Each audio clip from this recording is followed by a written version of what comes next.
Hello Brain Checkers, welcome to the Brain Checkers Academy. In today's session we're going to be looking at the anterior pituitary gland, and by now you should have already looked at the introduction to the pituitary gland because that forms the basis for understanding what we are basically going to be looking at. Now let's quickly look at what the anterior pituitary gland is. So we had labeled in the previous session where we looked at the introduction to the pituitary gland, and if you haven't looked at that video is readily available on the YouTube channel as well. So the anterior pituitary gland is an important part of the pituitary gland, and it is for a reason. It is called the adenohypophysis. So the pituitary gland itself is called the hypophysis. Now the anterior aspect is called the adenohypophysis. Now, the adenohypophysis, or the anterior aspect of the pituitary gland, has various parts. Now, let's quickly look at those parts. So, you have a part here that covers the infundibulum, or the pituitary stalk. So, the anterior part of the pituitary gland is the one that then goes to cover the infundibulum. And this part is what we are then going to call the tuberalis, or the tuberal part. So you have number one, you have the tuberal part.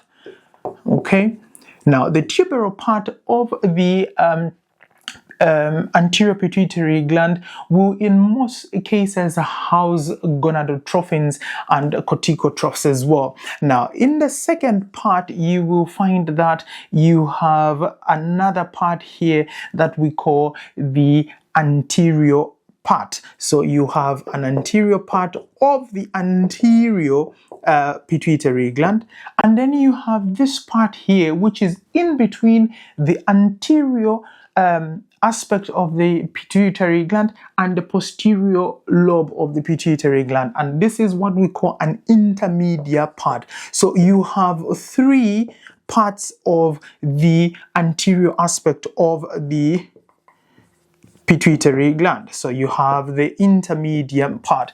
In some literature you may find that this is also classified as a lobe on its own, then making the pituitary appear to have three lobes, but this usually is a part of the anterior pituitary gland because it is only separated from the anterior portion of the anterior pituitary gland by a hypophyseal cleft there. Now let's quickly look at some of the cells that are in the anterior pituitary gland that are responsible for the secretion of those hormones, because we know that this is a gland and it has the capacity of producing quite a number of hormones. So there are hormones that are being produced from the anterior aspect. Now let's quickly look at the cells then that are responsible for the production of those hormones. So you have two main types of cells where you're going to have, number one,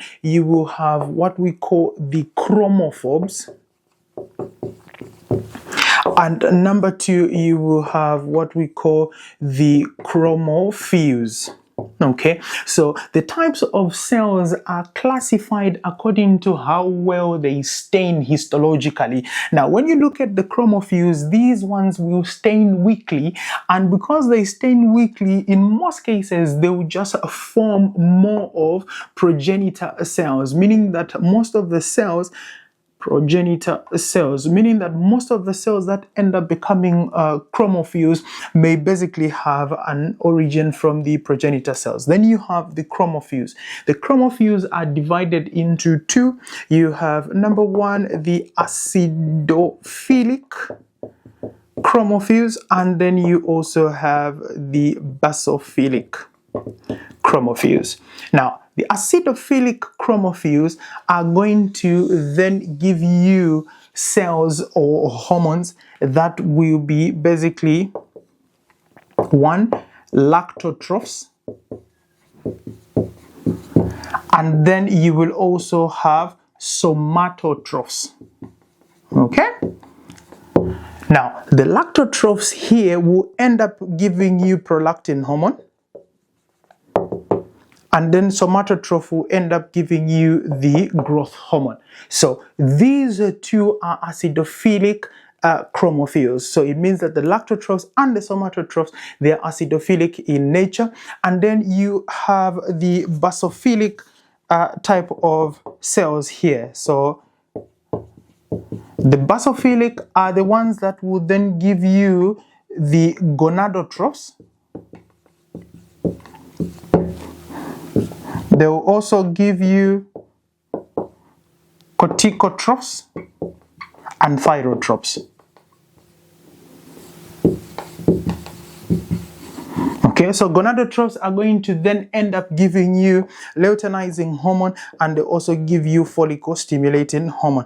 When it comes to corticotropes here, they will give you ACTH, which is adrenocorticotrophic hormone, which is coming from the adrenal cortex of the adrenal gland. And then the thyrotropes here, these ones are the ones that would then give you the TSH, which is the thyroid stimulating hormone.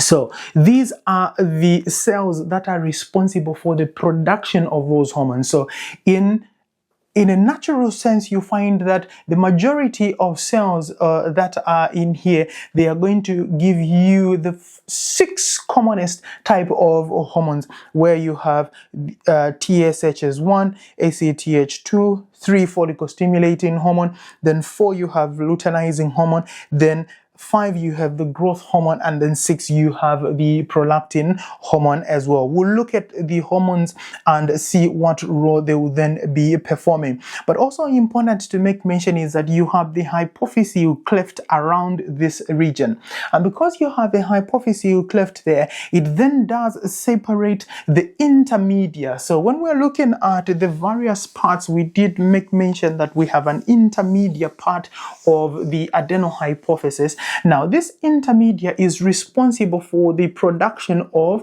endorphins. So there will be endorphin production here, and also melanocyte stimulating hormones. Okay, so the endorphins here are responsible for pain regulation, so they play a key role in regulating your pain, and also for giving you states of well-being. Issues to do with euphoria will then come in when you have those endorphins.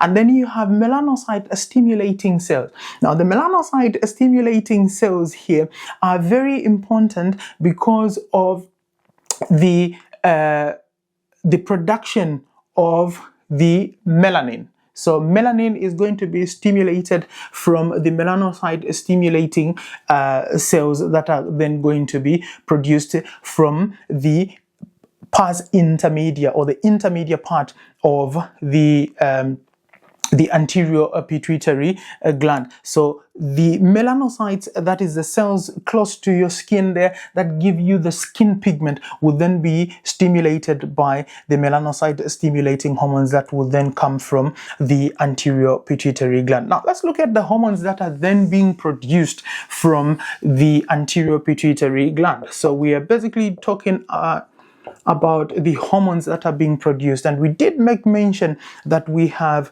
5 type of cells that then end up to give you 6 more common hormones. So we did talk of somatotropes. Okay, so to somatotropes, we did make mention that they will give you the growth hormone. Now, the growth hormone is very important for affecting the longer bones. Within the long bones, when you look at the skeletal system and you look at the long bones, you have what is referred to as an epiphyseal plate. There's a region called epiphysis, and this is where basically the growth hormone targets and makes sure that there's elongation of those bones. And that is why you find that if somebody was short when they were if a child is short, and then eventually they then start to increase also in height. Why? Because there is release of a growth hormone that causes an enlargement into the size also of their bones. So that is going to come from the somatotropes, and that is your growth hormone. And then number 2, you will find that you have the lactotropes. So these are the cells. Lactotropes are going to give you prolactin. Now, prolactin is a very important hormone that is obviously affected by the progesterone hormone, but prolactin is important for the production of milk, and it comes very handy when it is time for lactation. And I have done a separate video on how breast milk is actually formed and how prolactin plays a key role. That video also is readily available on the YouTube channel. So prolactin is going to stimulate the acin cells within the breast that are responsible for the production of the milk, and so they will produce the milk, but they will not release the milk because they need another hormone that comes from the posterior aspect of the pituitary gland to go and make the cells around them to then contract and then force the milk to be released. But the anterior aspect gives you prolactin for the production of milk. And then you have the third type of cell here that we are going to call the gonadotrophs. Okay, now the gonadotrophs are going to give you FSH and they will give you LH. So FSH is follicle stimulating hormone, LH is the luteinizing hormone. Now the FSH is very important for follicles maturation, especially when we're looking at the menstrual cycle. And again, I have looked at the menstrual cycle in far much detail, and it is also responsible for the process of spermatogenesis when it comes to males. It is also responsible for the release and production of the estrogen and the progesterone hormones. When you come to luteinizing hormone, it plays a key role in ovulation. It plays a key role also in the release of androgens, which are important for sexual excitation. So you have the fourth type of cells that we can call the thyrotropes. Okay? Thyrotropes. So the thyrotropes are going to then produce the TSH, which is thyroid stimulating hormone. And basically, the thyroid stimulating hormone is going to have the thyroid gland as its target gland. So the thyroid gland has a role to then produce its hormones, which is T3 and T4. And so that will come out as a result of a stimulation by the thyroid stimulating hormone, and it is responsible for regulating the basal metabolic rates. And then you have number 5, corticotropes. Now, corticotropes are going to give you ACTH, okay, which is adrenocorticotrophic hormone. Now, the adrenocorticotrophic hormone, just above the kidney, you have an adrenal gland. The adrenal gland has a cortex on top, and it has the medulla within the middle part. So the cortex around there produces these corticotropes, and so the adrenocorticotrophic stimulating hormone from the pituitary gland would then be targeting the adrenal gland to produce its corticotropes. So that is going to be its target gland. And by looking at these 5 types of cells, they then give you the 6 most common hormones that are then coming from the anterior part of the pituitary gland. That is 1, 2, 3, 4, 5, and then gives you the 6th type of hormone. Now, how do the hormones or the cells that are in the anterior aspect of the pituitary gland then release their hormones? So they release their hormones because of the stimulation that is coming from the hypothalamus. So the regulation of the anterior aspect of the pituitary gland is through the hypophyseal portal system. So we have looked at the hypophyseal portal system, which has a connection of blood vessels. Now, this has what we call a primary capillary bed or a primary plexus, and it also has a secondary capillary bed or a secondary plexus, where there is connection from the median eminence of the hypothalamus with the anterior pituitary gland cells here through this portal system, so that when the releasing hormones have then been produced from the median eminence of the hypothalamus, then the anterior pituitary gland will be stimulated to produce its cells. Now, what type of releasing hormones then are going to come from there? So we are talking about the growth hormone releasing hormone. So this growth hormone releasing hormone will be stimulating the anterior pituitary gland to then produce the growth hormone. And then you have also the thyroid releasing hormone, which will be stimulating the thyrotropes in the anterior pituitary gland to then produce the thyroid stimulating hormone. You have the corticotropin releasing hormone, which will be stimulating the anterior pituitary gland to produce the ACTH. And then you have the gonadotropin releasing hormone, which will be stimulating the gonadotropes here to then release the FSH and luteinizing hormone. So basically, the release of hormones or the releasing hormones here would just stimulate the cells that are within the anterior pituitary gland then to then produce their hormones so that they can go and stimulate their target organs. The releasing hormones also there are going to end up then producing also hormones such as the dopamine and also somatostatin.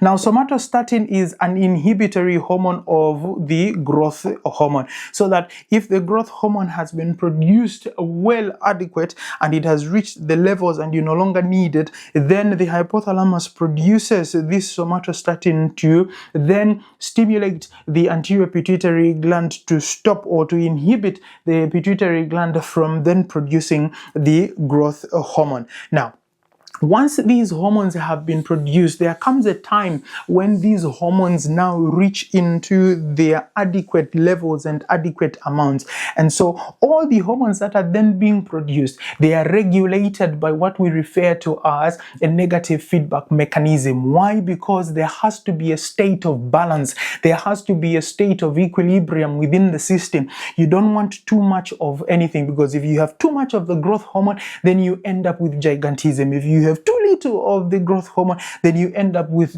dwarfism. So there has to be a regulation of the level of hormone. So the negative feedback mechanism plays a key role in the regulation of these hormones. Now, with regulation of the anterior pituitary gland, you have what we call the long loop negative feedback mechanism, and then you also have the shorter loop negative feedback mechanism. Now, the long loop negative feedback mechanism is where the hypothalamus has stimulated the anterior pituitary gland to produce its pituitary hormones, and the pituitary hormones have gone to stimulate the peripheral organs to then produce their hormones. Let's take, for instance, that the thyrotropin releasing hormone has been produced from the hypothalamus, and then the anterior pituitary gland here has produced its thyroid stimulating hormone,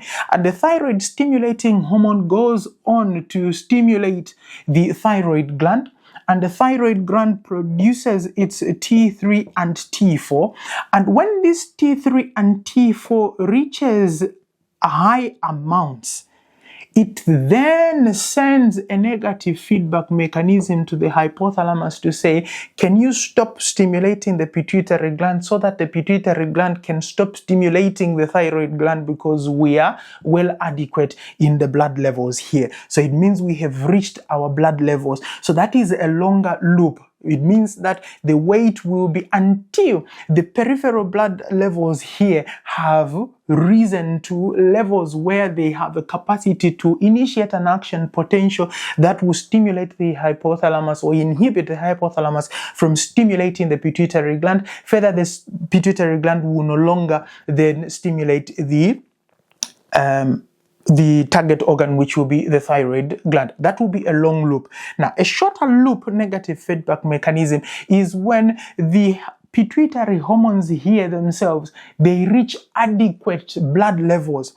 And so the adequate blood levels, even before they stimulate the peripheral target organs, they send a negative feedback mechanism to the hypothalamus to say, I think we are done now. We are well adequate. Can you stop stimulating us from producing more, because the blood levels have reached their maximum capacity. So stop producing more releasing hormones. I think what we have is already adequate. So it means that it does not wait until we reach to the peripheral target organs for a negative feedback mechanism or an impulse to be sent to the hypothalamus to inhibit it from sending those negative, sending those stimulating hormones. So basically, that is the anterior pituitary gland, and that is how it is regulated, and those are the hormones that it does produce. There's a lot more about the anterior pituitary gland, but if you did find this particular one interesting in briefly highlighting what the anterior pituitary gland is all about, don't hesitate to give it a thumbs up